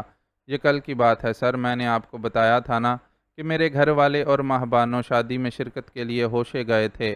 ہوشے سے واپسی پر کچھ مسلح لوگوں نے ان کی جیپ کو گھیر کر ماہبانوں کو اغوا کرنے کی کوشش کی، اکرم خان ان لوگوں سے مقابلہ کرنے کھڑا ہو گیا۔ چنانچہ انہوں نے اکرم خان کو گولی مار دی اور ماہبانوں کو اپنے ساتھ لے گئے۔ جاتے جاتے وہ جیپ کے ٹائر بھی ناکارہ کر گئے تھے، اس لیے ڈرائیور اکرم خان کو ہسپتال بھی نہیں پہنچا سکا۔ 2 گھنٹے بعد جب ایک دوسری جیپ وہاں سے گزری تو اس جیپ والوں نے مدد کی، لیکن اس وقت تک اکرم خان مر چکا تھا۔ اس کی لاش اسکردو کے دوغا نے ہسپتال میں رکھی ہے۔ میری ماں جس کا صدمے سے دماغ الٹ گیا ہے وہ بھی وہیں داخل ہے۔ اکرم خان کے دوست نے بڑی مشکل سے میرا نمبر تلاش کرنے کے بعد ابھی مجھے حادثے کی اطلاع دی ہے۔ مشابرم خان نے تفصیل سے اس کے سوال کا جواب دیا۔ اس کا حوصلہ اور ضبط قابل رشک تھا۔ فرط غم سے چہرہ سرخ پڑ جانے کے باوجود یہ سب بتاتے ہوئے ایک بار بھی اس کی آواز بھررائی نہیں تھی۔ یہ تو بہت برا ہوا، میں نے مہبانوں کو حفاظت کے خیال سے اتنی دور بھجوایا تھا۔ اس کے دشمن اس کی بو سونگھتے وہاں بھی پہنچ جائیں گے، مجھے بالکل امید نہیں تھی۔ شہریار تعصف سے بڑبڑایا اور انٹرکام اٹھا کر عبد المنان کو اپنے آفس میں آنے کا حکم دیا۔ عبد المنان، فوری طور پر اسکردو جانے والی پہلی فلائٹ میں 2 سیٹیں بک کرواؤ۔ میں اور مشابرم خان ابھی یہاں سے نکل رہے ہیں۔ ہمیں یہاں سے لاہور اور لاہور سے بائی ایئر اسلام آباد پہنچنے میں جتنا وقت لگے گا اس دوران یقیناً تم یہ سارا انتظام کر لو گے۔ اوکے سر، میں ابھی ٹرائی کرتا ہوں، عبد المنان مستعدی کا مظاہرہ کرتے ہوئے بولا۔ اس نے شہریار سے یہ پوچھنے کی قطعی جرت نہیں کی تھی کہ اتنی اچانک اسکردو جانے کا پروگرام کیوں بن گیا۔ البتہ اسے یہ ضرور سمجھ آ گیا تھا کہ جو بھی بات ہے اس کا تعلق لازماً مہبانوں سے ہی ہے۔ صرف ٹرائی کرنے سے کام نہیں چلے گا، مجھے 100% شیورٹی چاہیے۔ مہبانوں اغوا کر لی گئی ہے اور اکرم خان ہلاک ہو گیا ہے۔ ہمیں اس معاملے کو دیکھنے کے لیے فوراً اسکردو پہنچنا ہوگا۔ اکیلے مشابرم خان کے جانے سے بات نہیں بنے گی، اس لیے میں ساتھ جانا چاہتا ہوں۔ شہریار کو شاید اندازہ نہیں تھا کہ جذبات میں اس کی آواز کافی بلند ہو چکی ہے۔ اوکے سر، میں انتظام کرتا ہوں۔ اصل صورتحال جان کر مستعد سا عبد المنان اور بھی پھرتی کا مظاہرہ کرتا ہوا باہر کی طرف دوڑا۔ تمہیں اپنی جو ضروری چیزیں وغیرہ ساتھ رکھنی ہیں وہ لے لو خان، ہم 10-15 منٹ میں یہاں سے نکل جائیں گے۔ اس نے مشابرم خان کو ہدایت دی۔ اس کے باہر نکلنے کے بعد خود وہ اپنے بنگلے کا نمبر ملا کر بیٹ مین کو اپنا سامان تیار کرنے کا حکم دینے لگا۔ حکم دینے کے بعد اس نے فون بند ہی کیا تھا کہ عبد المنان کچھ گھبرایا ہوا سا اندر آیا۔ ایک بیڈ نیوز ہے سر، اس نے اپنی گھبراہٹ کو قابو میں رکھنے کی کوشش کرتے ہوئے شہریار سے کہا۔ کیا ہوا؟ سیٹ نہیں ملی یا موسم خراب ہونے کی وجہ سے آج اسکردو کے لیے کوئی فلائٹ نہیں جا رہی؟ اس نے اسکردو جانے کے خواہش مندوں کو درپیش 2 عمومی مسائل کے بارے میں اندازہ لگاتے ہوئے سوال کیا۔ اس کام کے لیے تو میں ابھی فون کر ہی نہیں سکا سر۔ یہاں سے اپنے کمرے میں جاتے ہی میرے پاس لاہور سے ایک فون کال آ گئی۔ اطلاع ملی ہے کہ ڈی آئی جی سجاد رانا کو ٹارگٹ کلنگ کا نشانہ بنایا گیا ہے۔ میں نے اس خبر کی تصدیق کر لی ہے۔ نیوز چینلز پر بھی اس وقت یہی بریکنگ نیوز چل رہی ہے۔ عبد المنان نے جلدی بولتے ہوئے اسے بتایا تو وہ ایک پل کے لیے تو ساکت ہی رہ گیا۔ اعلیٰ افسران، سیاستدانوں اور ممتاز سماجی و دینی شخصیات کو دہشت گردی کا نشانہ بنانا کوئی نئی بات نہیں رہی تھی۔ آئے دن نیوز چینلز دہشت گردی کی ایسی کسی نہ کسی کارروائی کی خبریں نشر کرتے ہی رہتے تھے، لیکن اپنی اتنی قریبی ہستی کے بارے میں یہ خبر سن کر حواس کو قائم رکھنا کوئی آسان بات نہیں تھی۔ کہنے کو سجاد رانا اس کا کزن تھا، لیکن ان کی حیثیت اس کے نزدیک بڑے بھائی جیسی تھی۔ بڑا بھائی بھی ایسا جس نے بھائی سے بڑھ کر باپ کا کردار نبھایا ہو۔ جب وہ یتیم ہو کر اپنے ماموں لیاقت رانا کی زیر نگرانی آیا تو لیاقت رانا کے ساتھ ساتھ سجاد رانا نے بھی اس پر اپنی بے تحاشا محبت لٹائی تھی۔ قدم قدم پر وہ اس کے کام آیا تھا اور اب اسے اطلاع دی جا رہی تھی کہ وہ سجاد رانا اب اس دنیا میں نہیں رہا تھا۔ Are you okay sir? اس کی بے پناہ خاموشی سے گھبرا کر عبد المنان نے پوچھا۔ یس، وہ عبد المنان کو مختصر جواب دے کر مریم کا نمبر ملانے لگا۔ شینا کے بعد سجاد رانا کی موت کا صدمہ ان کے لیے کتنا بڑا ثابت ہوگا وہ اندازہ لگا سکتا تھا۔ دوسری طرف بیل جانے کی آواز سنائی دیتی رہی، لیکن کسی نے کال ریسیو نہیں کی۔ میں لاہور کے لیے نکل رہا ہوں، تم مشابرم خان کے اسکردو جانے کا بندوبست کر دینا۔ دوسری طرف سے کوئی رسپانس نہ ملنے پر اس نے مایوسی کے عالم میں اپنی سیٹ سے کھڑے ہوتے ہوئے عبد المنان کو حکم دیا اور خود کوئی اور نمبر ملاتا ہوا باہر کی طرف بڑھ گیا۔ اس بار اس نے لیاقت رانا کا نمبر ملایا تھا۔ کال ان کے سیکرٹری نے ریسیو کی۔ رانا صاحب تو اس وقت بات نہیں کر سکتے، ان کی طبیعت کافی بگڑ گئی تھی، اس لیے انہیں ہسپتال شفٹ کرنا پڑا۔ اس وقت وہ آئی سی یو میں ہیں۔ یہ جاننے کے بعد کہ کال کرنے والا شہریار ہے، سیکرٹری نے مؤدبانہ انداز میں معلومات فراہم کیں، جو ظاہر ہے اس کے لیے تشویشناک تھیں۔ اسے شدت سے اپنی لاہور سے دوری کا احساس ستانے لگا۔ وہ پلک جھپکنے میں لاہور پہنچ جانا چاہتا تھا، لیکن بے بس تھا۔ اس کی جدید ماڈل کی طاقتور انجن والی مرسڈیز بھی ایک حد تک ہی کارکردگی کا مظاہرہ کر سکتی تھی، اور مجبوری یہ تھی کہ اس سے بڑھ کر تیز رفتار کوئی دوسرا نقل و حمل کا ذریعہ یہاں موجود ہی نہیں تھا۔ ماہبانوں نے ہوش کی دنیا میں قدم رکھتے ہوئے اپنی آنکھیں کھولیں اور پھر فوراً ہی بند کر لیں۔ سورج کی کسی برچھی کی طرح آنکھوں میں در آتی کرنوں سے بچنے کے لیے ایسا کرنا ضروری تھا۔ سورج کی کرنیں جو روشنی کی پیامبر بن کر کائنات کے ایک ایک ذرے کو دیدار کے لیے عیاں کر دیتی ہیں، کبھی کبھی کہیں کسی مقام پر ایسی ہی ظالم ثابت ہوتی ہیں کہ دیکھنے والے آنکھوں سے ان کی بینائی ہی اچک کر لے جائیں۔ اس کی آنکھوں میں بھی پل بھر کے لیے اتنی روشنی بھر گئی تھی کہ اسے اپنی بصارت جانے کا خدشہ لاحق ہو گیا۔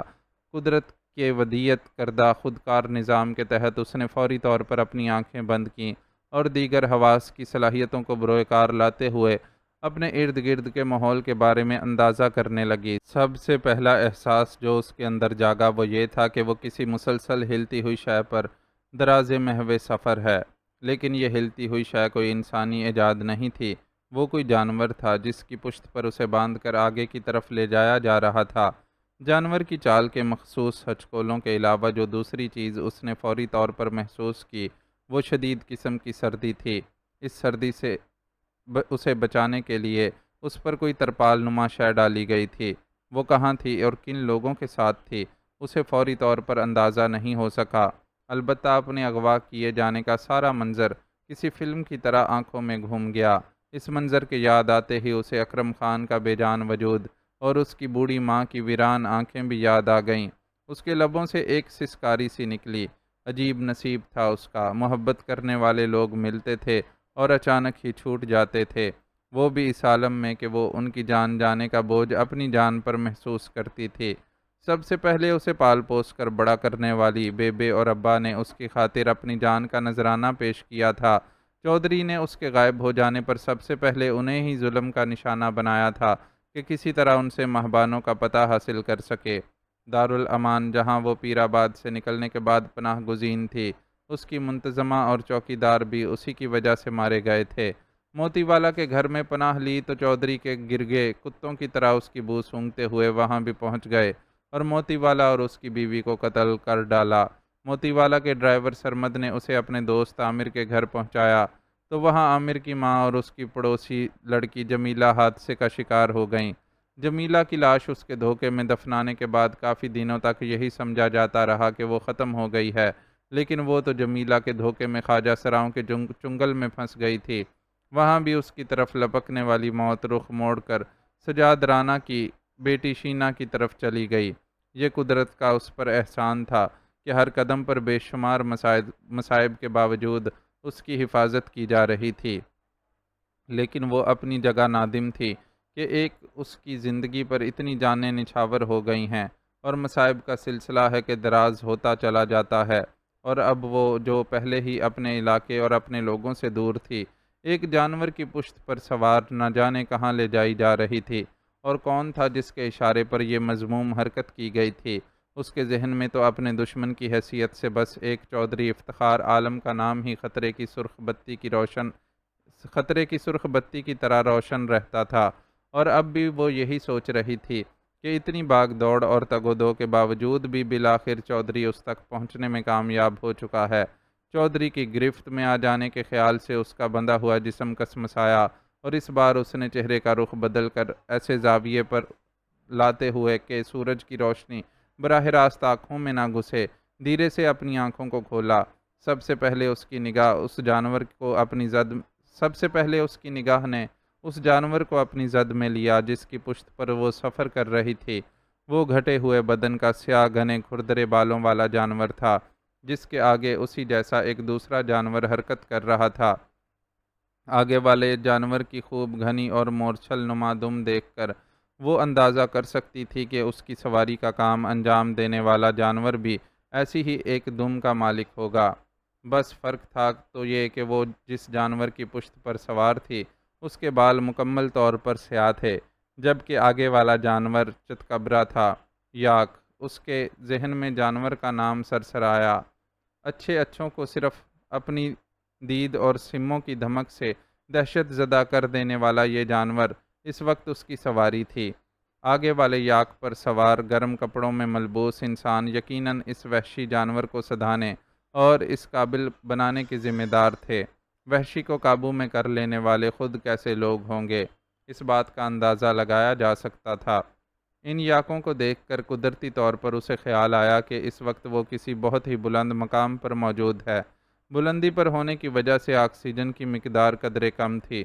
اس کے چاروں طرف برف ہی برف تھی، جس سے ٹکرا کر سورج کی شعاعیں یوں منتشر ہو کر سیدھی آنکھوں میں گھسی چلی آتیں اور اچھے بھلے انسان کو سلو بلائنڈنس کا خطرہ لاحق ہو جاتا۔ وہ بھی چند ساعتوں سے زیادہ اپنی آنکھیں کھلی نہیں رکھ سکتی تھی۔ وہ ہچکولے کھاتے جسم کے ساتھ آنکھیں بند کیے پڑی تھی۔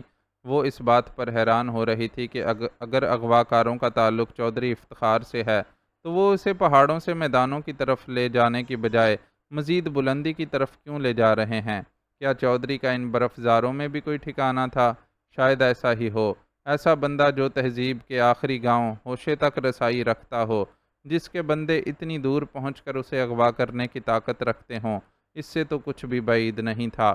دولت اور بے تحاشا دولت کے بل بوتے پر تو دنیا کے کسی بھی حصے میں اپنے لیے عیش کدہ خریدا یا بنایا جا سکتا تھا۔ اس عیش کدے میں اپنے من پسند جسم بھی خرید کر ڈالے جا سکتے تھے، اور جو برائے فروخت نہ ہوں ان کو کرائے کے ٹٹوؤں پر لاد کر لایا جا سکتا تھا۔ مہبانوں کو چودھری نہ تو دھوکے سے حاصل کر سکا تھا، نہ دولت کی جھلک دکھا کر پرچا سکا تھا۔ چنانچہ اب طاقت کے استعمال پر تلا ہوا تھا۔ چودھری کے اختیارات اور عزائم اپنی جگہ، لیکن اس نے بھی ٹھان لی کہ چاہے جان چلی جائے چودھری کو اپنے وجود سے کچھ حاصل نہ کرنے دے گی۔ اس فیصلے پر پہنچنے کے بعد وہ پرسکون ہو گئی اور سفر کے اختتام کا انتظار کرنے لگی۔ سفر کچھ طویل تھا۔ راستے میں 2 بار ایک آدمی نے اس کے منہ سے بوتل لگا کر کوئی مشروب اس کے حلق میں انڈیلا۔ ذائقے میں وہ مشروب نمکول کے مانند لگتا تھا۔ ڈی ہائیڈریشن سے بچنے کے لیے ان برف زاروں میں اکسیر کی سی حیثیت رکھنے والا مشروب، جو پہاڑوں کے عجیب و غریب موسم میں بڑا کارآمد ثابت ہوتا ہے۔ مہبانوں نے دونوں بار اس مشروب کے گھونٹ خاموشی سے حلق سے نیچے اتار لیے۔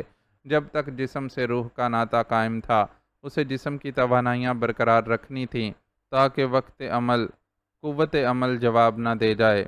آخرکار سفر ختم ہو ہی گیا اور وہ لوگ ایک مقام پر ٹھہر گئے۔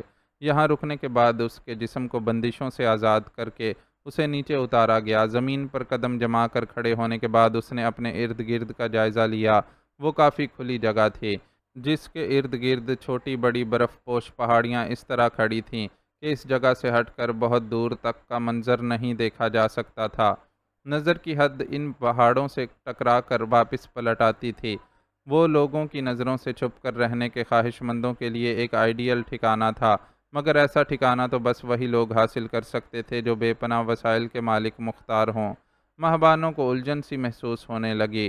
چودھری افتخار کی دولت مندی میں کوئی کلام نہیں تھا، لیکن سوال یہ پیدا ہوتا تھا کہ چودھری کو ایسے کسی ٹھکانے کی ضرورت ہی کیا تھی؟ اس نے اپنا مال یہاں خرچ کیا تھا تو اس سے اسے حاصل کیا ہونے والا تھا؟ محض عیاشی کے لیے تو ایسی حماقت نہیں کی جا سکتی تھی۔ ادھر چلو۔ وہ اپنی سوچوں کے تانے بانوں میں الجھی، جانے کب تک یوں ہی کھڑی رہتی کہ ایک غراتی ہوئی آواز والے شخص نے کھردرے لہجے میں حکم دیتے ہوئے ایک جانب اشارہ کیا۔ یہ وہی شخص تھا جو راستے میں اسے نمکول پلاتا رہا تھا۔ اس شخص کی اپنے قریب آمد و رفت سے اسے اندازہ ہوا کہ آگے جانے والے یاک کے علاوہ ایک یاک اس کے پیچھے بھی موجود ہے۔ اب وہ تینوں یاک اس کی نظروں کے سامنے موجود تھے۔ ان کے جسم سے بندھے کپڑے کے بھرے ہوئے بڑے بڑے بورے نیچے اتارے جا رہے تھے اور انہیں مشقت کا صلہ دینے کے لیے تازہ گھاس ان کے سامنے ڈال دی گئی تھی۔ پہاڑوں پر اترتی شام پر ایک نظر ڈال کر وہ خود کو حکم دینے والے شخص کے اشارے کی سمت بڑھ گئی۔ چند قدم چلنے کے بعد اسے پہاڑ میں موجود وہ دہانہ نظر آ گیا جو آگے کسی غار کی موجودگی کا پتہ دے رہا تھا۔ اپنے ساتھ ساتھ چلتے شخص کی حرکات و سکنات سے اس کے ارادوں کو پہچانتی وہ غار کے کھلے دہانے سے اندر داخل ہوئی۔ اندرونی طور پر بے حد ہیجان میں مبتلا ہونے کے باوجود اس نے ابھی تک کسی سے کوئی سوال نہیں کیا تھا۔ وہ سمجھ نہیں سکتی تھی کہ اسے یہاں تک لانے والے محض مہرے ہیں جو بساط پر بازی کھیلنے والے کی مرضی سے ہی حرکت کر سکتے ہیں۔ ان بظاہر متحرک لیکن در حقیقت قوت عمل سے محروم افراد سے کوئی سوال کرنے سے بہتر تھا کہ اس بازیگر کا سامنا ہونے کا انتظار کیا جائے جس نے یہ سارا کھیل رچایا تھا۔ وہ جو بہت آسانی سے اس بازیگر کے گرگوں کے ہاتھ لگ گئی تھی، اب اتنی بے تحاشا غصے میں بھری ہوئی تھی کہ خوف کا نام و نشان مٹ گیا تھا۔ اس کے ساتھ یہ نئی چال چلنے والا اگر چودھری تھا تو وہ پوری طرح تیار تھی کہ اس کا سامنا ہوتے ہی اس کا منہ نوچ ڈالے، لیکن جیسے ہی وہ دہانے سے گزر کر غار میں داخل ہوئی، بونچ کی رہ گئی۔ اندر سے کافی کشادہ اس غار کی دنیا تو اس کے لیے بالکل ہی انوکھی تھی، اور وہ ونڈرلینڈ میں اتفاقاً جا پہنچنے والی ایلس کی طرح کھڑی حیرت سے آنکھیں پٹ پٹا رہی تھی۔ معزز ناظرین و سامعین، لائک، کمنٹس اور شیئر ضرور کریں۔ شکریہ۔